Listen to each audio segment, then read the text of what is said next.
আলা হজরত রহমতুল্লাহি তাআলা আলাইহি এর কারামত। জানা গেল আউলিয়া কিরাম রহিমাহুমুল্লাহ তাআলা এর মাজার সমূহেও দোয়া কবুল হয়, আবেদন মঞ্জুর হয় এবং উদ্দেশ্য পূরণ হয়। এ প্রসঙ্গে আলা হজরত রহমতুল্লাহি তাআলা আলাইহি যখন ২১ বছরের যুবক ছিলেন, ওই সময়কার ঘটনা তিনি নিজ ভাষায় বর্ণনা করেন। ১২৯৩ হিজরির গৌরবময় মাস রবিউল আখির এর ১৭ তারিখে আমার বয়স ২১ বছর ছিল।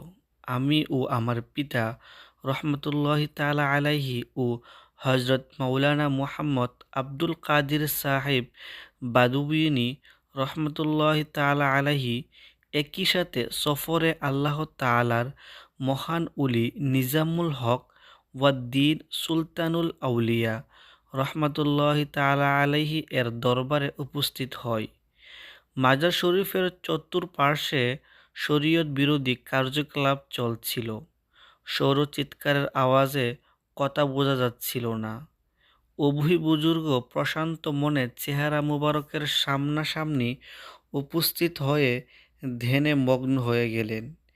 এ ফকিরের অন্তরে মানুষের সৌর চিৎকারের কারণে খুবই পেরেশানির সৃষ্টি হলো।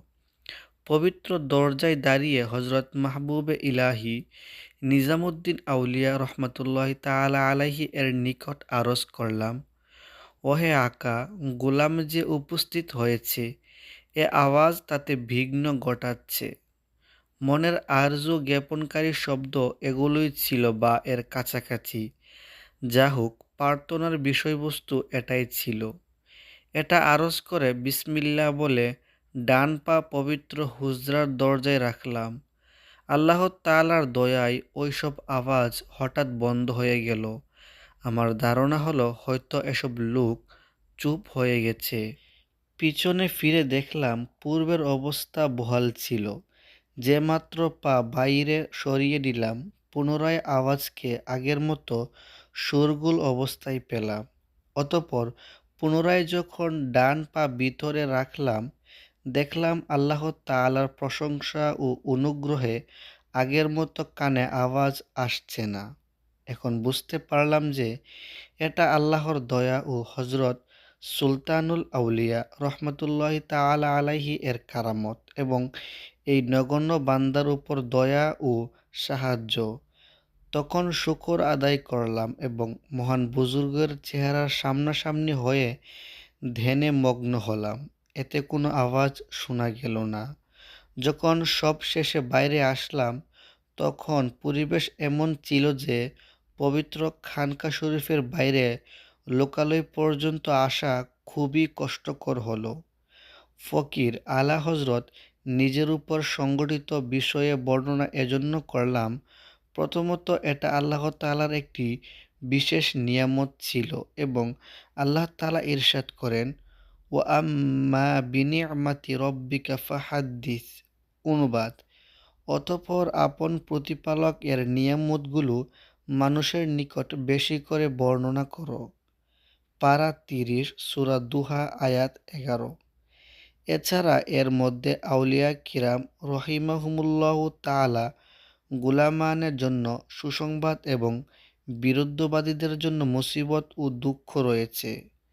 হে আল্লাহ, আমাদেরকে দুনিয়া আখিরাত, কবর ও হাসরে আপন প্রিয়ভাজন বান্দাদের রহিমাহুমুল্লাহু তাআলা বরকতে অফুরন্ত সৌভাগ্যের অধিকারী করুন। আহসানুল বিআলি আদাবিদ-দুআ, ৬০ থেকে ৬১ পৃষ্ঠা। সল্লু আলাল হাবিব সাল্লাল্লাহু তাআলা আলা মুহাম্মদ। প্রিয় ইসলামী ভাইয়েরা, এ ঘটনাটি খাজার চৌকট দিল্লি শরীফের। এতে দিল্লির বাদশাহ হজরত সৈয়দুনা খাজা মাহবুবে ইলাহি নিজামুদ্দিন আউলিয়া রহমতুল্লাহি তাআলা আলাইহি এর প্রকাশ্য কারামত দৃশ্যমান। এমনকি আমার আকা আলা হজরত রহমতুল্লাহি তাআলা আলাইহি এরও এটা কারামত যে মাজার শরীফের ভিতরের অংশে যখন পা রাখতেন, তখন তিনি বাদ্যবাজনার আওয়াজ শুনতেন না।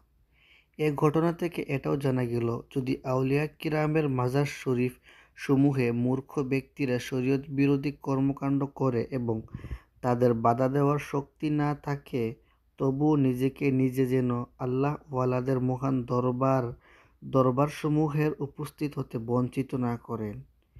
হ্যাঁ, কিন্তু এটা ওয়াজিব যে অশ্লীল কাজসমূহকে অন্তরে মন্দ জানবেন এবং এগুলোতে অংশগ্রহণ করা থেকে নিজে বেঁচে থাকবেন, এমনকি ওইগুলোর দিকে দেখা থেকেও নিজেকে বাঁচিয়ে রাখুন।